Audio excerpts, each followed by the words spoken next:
uling tanong ito, ano? Apo. Kumustahin ko lang bro yung love team natin ngayon about sa inyo ni Midit, ano? Si Midit. Kung ano yung mga magandang experience mo ngayon. Marami talaga na sumusuporta din. Yung mga iba't ibang community ng Jomcarl, EDC, Cedros, Joyvid, basta lahat po ng nandyan na sumusuporta sa ating love team ni Kalinga, love team ni Medit. At ito naman po siyempre para makatulong din sa amin dalawa ni Medit. Ito po ay dagdag good vibes at kilig po sa mga OFW dyan, sa mga malalayo sa pamilya. Yun po yung purpose namin. Kaya thank you din sa pag-welcome nyo sa amin. May mga bumubuo na rin ng grupo, ng Dandit. At mga bumaraton pa sila bro. Yun, salamat po doon sa inyong lahat sa pagtanggap po sa amin ni Mary. Muli po, Olives TV. Olives Aravilo. Olives TV. Ex DJ Francis. Ayan mga kalingap, ay sa mapagpalang umaga po sa inyong lahat. Ngayon po ay kakausapin po natin, interviewin po natin si Kalingap doon, konting interview lang po ito, para at least tingnan natin, i-hotseat natin siya kung ano yung mga sagot niya sa ating mga katanungan. Ayan. Game. Ayan bro, good morning po. Good morning po. Good morning. Ayan, bro, may katanungan lang ako, sana ay okay lang ito sa iyo, kasi hindi kita natanong dun sa interview ko kila Kuya Robin Kuya Nico. Kung hindi ka naging vlogger, ano ka ngayon? Siguro pa din, nasa Manila. Doon pa rin sa dati kong trabaho bago ako pumunta dito. Anong isang area manager ako nun sa mga accessories ng sasakyan. Maganda din pala yung trabaho mo. Yun yung huli kong trabaho bago ako kunin dito ni Kalinga Prab.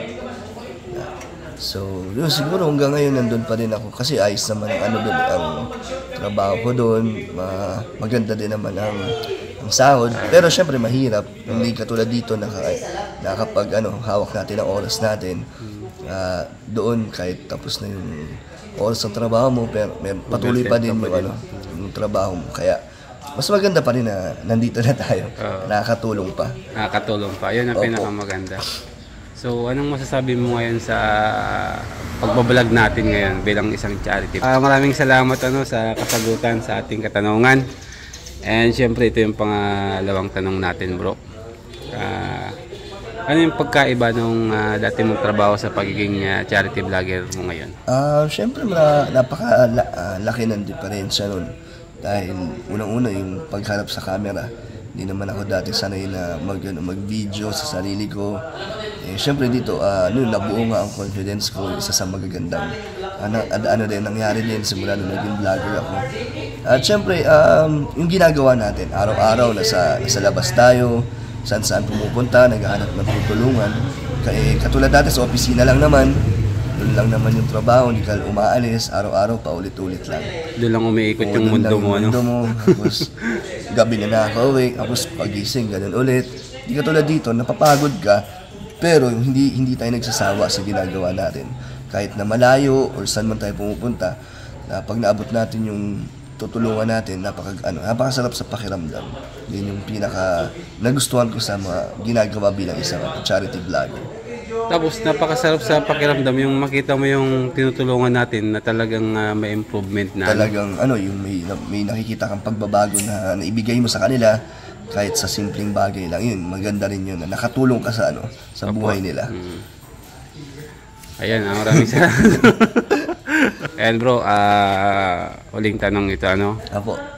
Kumustahin ko lang bro yung love team natin ngayon about sa inyo ni Midit, Si Midit. kung ano yung mga magandang experience mo ngayon. Siyempre unang-una wait lang. Siyempre po unang-una gusto ko magpasalamat kay Kalinga Prab na binigyan tayo ng opportunity na mas makilala at matulungan ang ating channel na lumakas sana, dahil ang gusto ko talaga is masundan ang ating pabahay, magtuloy-tuloy ang tulong sa pamamagitan ng supporters, sa mga viewers. Yun, gusto ko magpasalamat doon. At yun nga, sa love team na to, masaya din ako na marami talagang sumusuporta din. Yung mga iba't ibang community ng Jomcarl, EDC, Cedros, mga Joyvid, basta lahat po ng nandyan na sumusuporta sa ating Love team ni Kalinga love team ni Medit. Oo. At ito naman po siyempre para makatulong din sa amin dalawa ni Medit. Ito po ay dagdag good vibes at kilig po sa mga OFW dyan, sa mga malalayo sa pamilya. Yun po yung purpose namin. Kaya thank you din sa pag-welcome nyo sa amin. May mga bumubuo na rin ng grupo, ng Dandit. At mga Bumarathon pa sila, bro. Yun, salamat po doon sa inyong lahat sa pagtanggap po sa amin ni Medit. Ayun nga, syempre, ito rin, nabuksan na naman ng bago kong parang siguro hindi ko pa nagagawa dati ang pag-acting, yung pagiging isang leading man. Oh, bro. Ngayon lang din to sa akin nangyayari, first time ko din. Kaya ay salamat na positive yung mga nila, feedback nila. Effective naman po ang ating role bilang isa ni love team ni Medit. Kaya sana po ay patuloy pong supportan nyo at kiligin pa po kayo sana sa mga susunod pa pong mga episodes natin. Ayan, bro, gusto lang kitang i-congratulate nga pala doon sa first na pabahay mo. Grabe. First pabahay mo pa lang pero sobrang ganda na and napaka Wala ka. Yun lang nga, bro. Pasensya na kasi duty ako noon hindi ako nakasama. Pero nakita naman natin sa vlog, bro, na talagang yung bahay na pinagawa mo is pulido and talagang pang matagalan. Salamat. Siyempre, masaya ako na nandun si Kalinga Prab, Kuya Val, si Ruel, si Kuya Brooks, lahat ng Kalingap K-Boys nandun na suporta nila. Sabi nga ni full force talaga ang support at sabi nga ni Kalinga Prab na napakaganda ng bahay. Parang yung pabahay niya, ganun din yung naibigay natin kay Super Jai. Kaya masaya ako. Siyempre sa dami nang nag-sponsor sa atin dyan, hindi ko naman kayang mag-isa yun. At sa tumulong kay Kuya JR ng mga karpentero dahil napakalaking bagay nun na hindi ako nagbabayad ng arawan. Sobrang tipid po nun. Kaya salamat sa tatay niya, sa mga bayaw niya. Ibig sabihin yung mga nagtrabaho doon kahit paano nag-free yung iba? Charity yun. Charity, so ang ginagawa ko lang doon, pumunta. Parang bayanihan pa lang nangyari doon. Napakabait nga ng kamag-anak ni Super. Tapos, syempre, kada bisita ko doon, nag-aabot ako. Bibigay-bigay ako at galing din sa ibang sponsor, kay Tita Nikki, kay Boston USA na nagbibigay sa mga nagtatrabaho doon. Kaya sobrang salamat dahil sinuporta nila tayo. Ngayon nga, ito, tapos na, successful. Kaya sa susunod, ang next pabahay natin ay meron naman ng meron na akong beneficiary. Ayan. Pero pag-iipunan pa natin. Pag-iipunan pa ako. Grabe, Congratulate ulit po sa first pabahay mo. Grabe, sobrang ganda and talagang kita naman po natin na sulit yung pagkakagawa. Salamat. And syempre, bukod doon, ang laking tulong sa pamilya ng beneficiaries mo yun. Isa pa karpentero si Super JR ng Kalinga. Talagang deserve din naman yan ng pamilya niya na dahil mabait si Super JR, masipag, pati si Ate Nelia. Kaya yun, kaya deserve din talaga yung unang pabahay ko sa kanila napunta.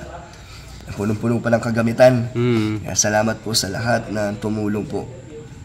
Sana makasama tayo doon sa sunod na punta mo. Kay Super JR, bibisitahin natin yun pag na ba ang update para tuloy-tuloy pa rin ang ang tulong suporta. natin. Suporta. Ayan bro, last question. Ayan bro, last question na lang regarding lang ito bro na sa'yo kasi may mga nagko-comment kasi sa akin na may girlfriend ka daw. Opo. And alam naman natin yun kung sino yun, si Ate Mel. Opo. And doon sa mga nagtatanong, pwede ba bro na bigyan natin ng kalinawan yung mga katanungan nila? Oo naman po dahil marami nga nagtatanong dahil nga nilove team tayo ni Kalinga Prab. Concern lang din sila, di ba? Ayun nga, nasagot ko na po ito sa aking vlog sa channel ko. Makikita nyo po yung interview ni Dana, ang aking beneficiary. At si Kalinga Prab ay nasabi na rin to sa kanyang live. At si Kuya Brooks din nag-live na rin tungkol dito. Na ako po ay yun nga, single po. Hindi naman tayo ilalove team ni Kalinga Prab kung meron tayong partner, karelasyon. Siyempre, pangit naman po talaga. Sasaktan naman yung kaya yun po, wala na po kami ni Mel. At sa maayos na naman po, pag-uusap po ng ang aming dalawa. So, ayun. So, ayan, natanong na po, nasagot na po ni Kalingap Dan yung mga comments po dyan na mga nagko-comment sa atin regarding po sa status ngayon. ni Kalingap Dan. Ayan po, naman na po natin na single po siya ngayon. Ayan. Kaya sana po yung regarding dun sa past, wag na po nating gawing issue. Opo. And support na lang po tayo. Salamat. Salamat, Sir Olives. Ayan, bro, maraming salamat sa munting panayam natin sa iyo. And thank you so much, bro, sa suporta sa Olives TV. Yan, support niyo po si Sir Olives. Thank you, Sir Olives. Maraming salamat, bro. Mabuhay ka, bro. And Mabuhay God ka, bless sir. you always.